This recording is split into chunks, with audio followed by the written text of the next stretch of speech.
Let me say this to Jamaican people that probably blame Andrew Holness for everything that goes wrong with the country while the Jamaican Labour Party is in power. Just like gone on YouTube, to give your brain some new food. Hello people, and welcome back to the channel. If this is your first time on the channel, a special welcome to you. Ask that you check out the rest of my videos. If you like what you see, give them a thumbs up, leave a comment, but more than anything, I'm asking that you subscribe to the channel. Today, I'm going to be addressing the fare spike in Jamaica. There's been a recent increase in fares in public transportation. I believe it is 15%.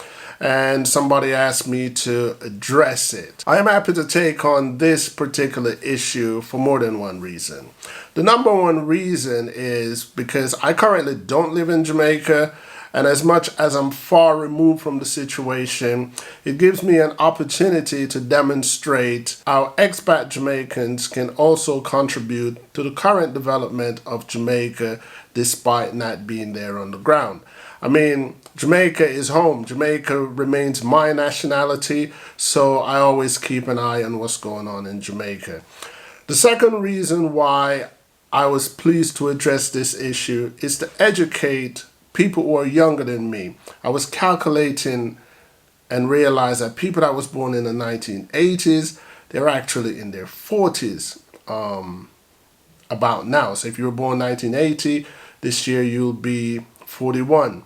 And that kind of just surprised me because I'm a 70s kid, so I never actually stopped to even think about someone who was born in the 1980s. But the point I'm trying to make is people who were born 1980 and after, they're in their 30s and 40s. They're adults. But even though they are adults, there are certain things that they might not be aware of that I'm aware of. This fare increase, it's nothing new to Jamaica. Food increase prices, it's nothing new to Jamaica. In the 1980s, throughout my lifetime, was the worst in Jamaica. The third reason why I'm going to address this issue is because as much as fares are being raised, income remains the same. And one video that I saw on YouTube kind of make known to me what minimum wage is in Jamaica, and that was just, it was shocking to me. It was shocking to me. And the last and fourth reason why I'm tackling this subject has something to do with the third reason of the minimum wage, because only recently the financial minister was on American TV and Jamaican TV bragging and boasting how he's got the economy under control and the finances under control.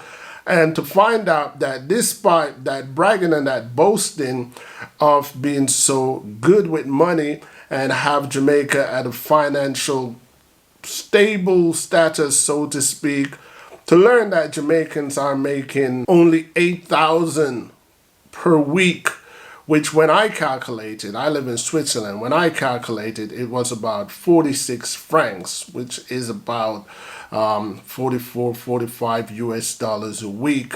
So in reality, minimum wage Jamaicans are making 180 to 190 Swiss francs, which work out to be the same in US dollars. And that is appalling, especially with the bragging and the boasting that Andrew Holness's administration has been showing. I'm lost for words. I'm lost for words. If Andrew Holness and his administration actually believe that someone in Jamaica, single or as a couple, or a single mom especially, with children can actually survive on that, that is just ridiculous. And I say this earnestly. I say this with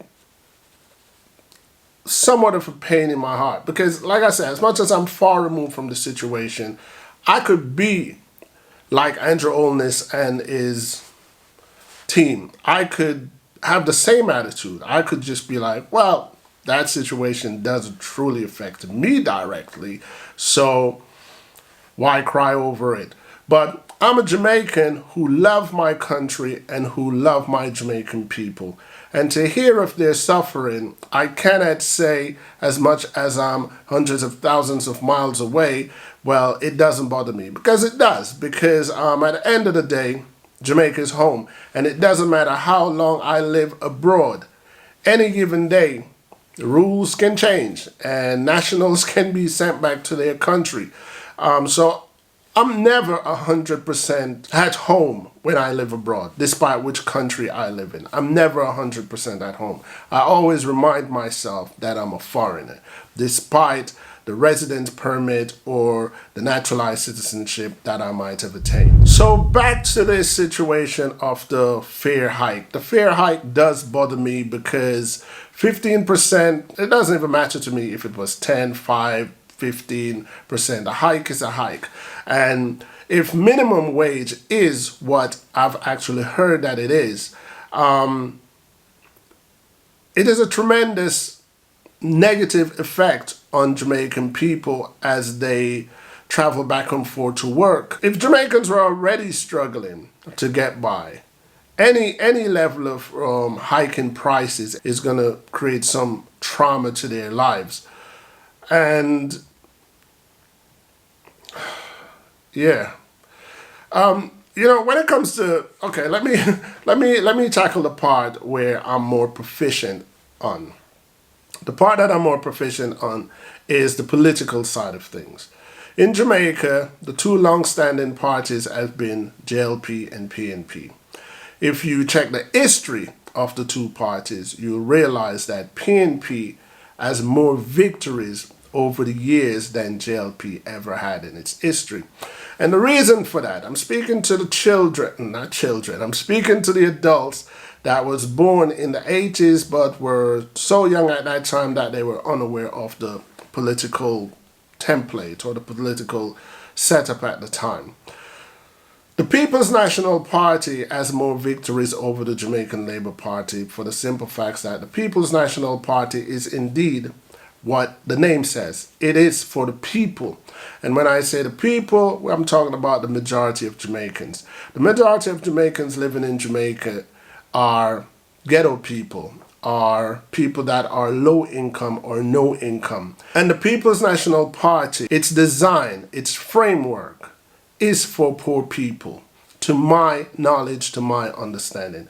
Even though I'm not in favor of any of those parties over the other. It depends on who's the leader at the time, so I'm not a PNP supporter, and I'm not a JLP supporter. I'm more of a Jamaican people supporter. So if the PNP government demonstrates more in favor of the lower income of the majority of the nationals, then that's the person I'm fond of. And if the Jamaican Labour Party does that, then that's the leader I'm fond of.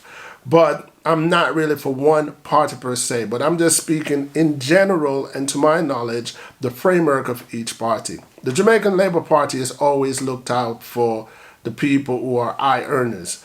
Whatever they need, whatever it's their request, the Jamaican Labour Party always lean to satisfy their needs. The wealthier Jamaicans are the fewer Jamaicans that live in Jamaica. And because of that, the Jamaican Labour Party has never been as successful in winning elections as the People's National Party. The People's National Party has always won more election because it leans in favor for the low-income people. The reason why I brought that up is because I don't believe that over the last few decades that the platform, the framework of each party has actually changed. I think the Jamaican Labour Party is still in favor of high earners, taxpayers, and the People's National Party are still for the little people. Saying that, it doesn't mean the People's National Party is a better party than the Jamaican Labour Party. And I'm not saying the Jamaican Labour Party is a better party than the People's National Party. But what I'm saying is, speaking of the current situation in Jamaica, it is clear that Andrew Holness and his administration is not looking out for the little people. Because despite the financial minister bragging and boasting on his great achievement. One of the first thing I believe that the Jamaican Labour Party should put their interest in is the earning of working Jamaicans. And if Jamaican people are going out there in the heat every day and putting in work, putting in their sweat, putting in their tears, and Jamaica's finances are starting to balance out, then that's the first thing Jamaicans want to see, the benefit of it. Who benefits from this stable economy, or so-called stable economy? My thing is, Andrew Holness, well, let me not be naive. Let me not pretend like everything is going to fall on Andrew Holness. So staying in the area where I'm proficient, let me say this to Jamaican people that probably blame Andrew Holness for everything that goes wrong with the country while the Jamaican Labour Party is in power. As long as Jamaica is not a republic, as long as Jamaica is not 100% independent to the definition of what most Jamaicans expected independence to be, I'm going to say this in defense of Andrew Holness, that the Prime Minister does not call all the shots. Does not call all the shots. If you look close at a lot of times when Andrew Holness is on TVs or in meetings, there's always a few non-Jamaicans in the building. And if they're not physically in the building, there's always a few non-Jamaicans that's overseeing what the Prime Minister says or what the Prime Minister is doing. And my conclusion to that is because Andrew Holness doesn't call all the shots. Most prime ministers of the world, especially in countries that are not republic, that are not fully theirs, they are what we call puppets. They are a face. They are someone put in that position. And they pretty much have to take orders from somebody else. Saying that, I'm not saying Andrew Holness doesn't have any power at all. I'm just saying I'm under the belief that Andrew Holness does not hold the ultimate power at the moment. Politics is a very tricky, windy, monopoly type thing. A lot of us Jamaicans, people like myself, that says, oh, if I'm ever Prime Minister of Jamaica, or if they leave Jamaica for us to run it, da-da-da-da-da-da-da-da. And we have all these plans and all these intentions of what Jamaica could be or should be until we get into politics and until we understand the hidden rules of politics that are not out there for the regular people, the Jamaican people.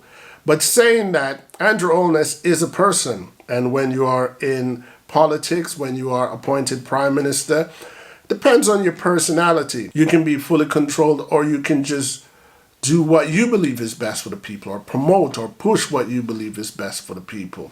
I noticed that Andrew Holness did not come out and acknowledge the Rasta female, Miss King, and her dreadlocks being cut off. And I noticed that Andrew Holness did not come out and address the young man in Monique and the police situation where he had to apologize. And that made me disappointed in Andrew Holness, because Andrew Holness is a Prime Minister that I truly admire for a lot of his achievement and a lot of what he has done for Jamaica.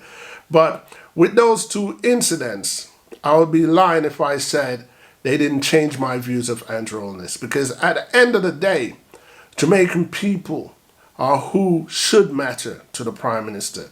And it doesn't matter how small that incident is in Andrew Holness' eyes, as long as it's major in the Jamaican people's eyes, that is warrant for the Prime Minister to come out and says, hey, this is how I feel about the situation. I had nothing to do with the forced apology, and I condemn the trimming of Miss King's hair. I personally haven't heard anything from the Prime Minister. And based upon that, it seems as if the Prime Minister either have no love or no respect for the Jamaican people. Either way, my admiration still continues for the Prime Minister. That's just two things he has done that I did not approve of, but I'm not going to use that and take away all the credits from the things that he's done that I've approved of.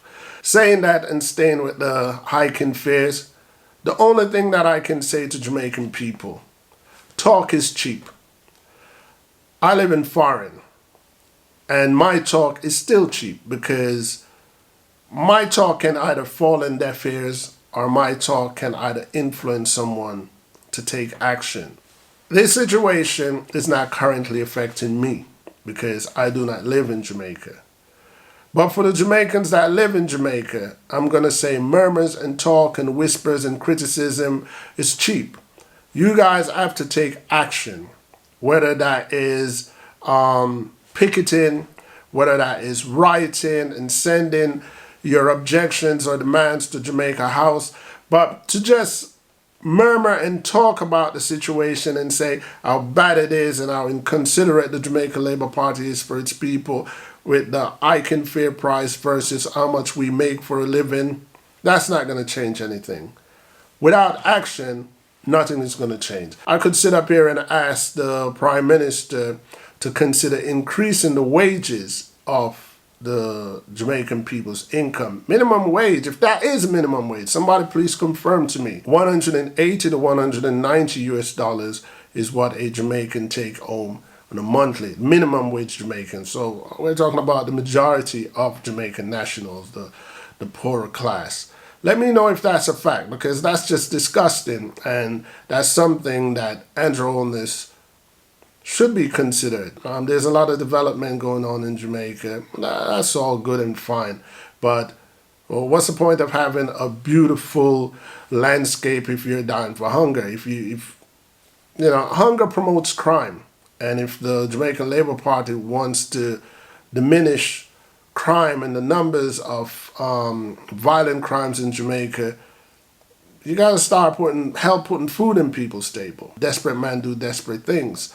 Andrew Holness and all the Jamaican Labour Party MPs, they might seem like they're law-abiding people because they're making a certain amount of money. I mean, switch their incomes around to the poor people and see how quick they start thinking criminally. It's not that humans are criminal. Situation causes people to think a certain way, you know, especially when they got little young children, mouths to feed. Anyway, people, let me know what you think about this video. It feels like I was all over the place with it because I just didn't know where to start or where to anchor it. There was so much parts to cover. It was a hike in price. I think I was most disturbed by the income of most Jamaicans, and that kind of bothered me as I was talking. But outside of that, I didn't know if I should touch the political side of it in the 1980s when they used to marry food and marry all this craziness, you know, and bus fare used to go up. That was the JOS time. You know, most of you probably don't even know what I'm talking about. But anyway, let me know how you feel about this video. Share your comment. You know, I could learn something from you, especially if you are more in touch with Jamaica than I am at the moment, or you are living in Jamaica. Always a pleasure to hear from you. I learn from you guys as much as I try to teach what I know. As you know, on my channel, I appreciate agreement and disagreement, thumbs up and thumbs down, because at the end of the day, people, each one teach one. We've reached the end of my video, and that in itself is a support that I truly appreciate.